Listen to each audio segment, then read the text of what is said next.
You're going to learn how to set Visual Studio Code as your default Git editor. Let's get started. Let me commit my code first.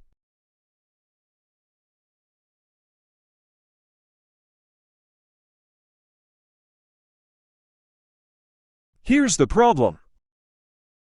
Just type this to fix it. Okay, let's commit.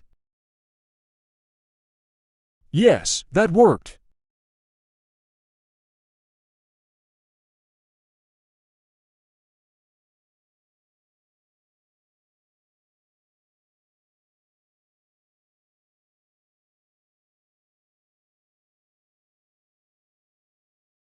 I'd like to push my code to my repository.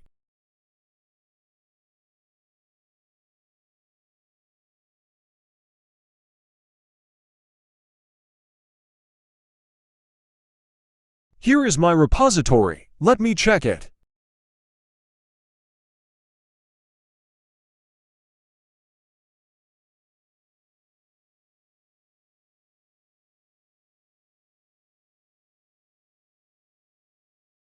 I'd like to check my commit.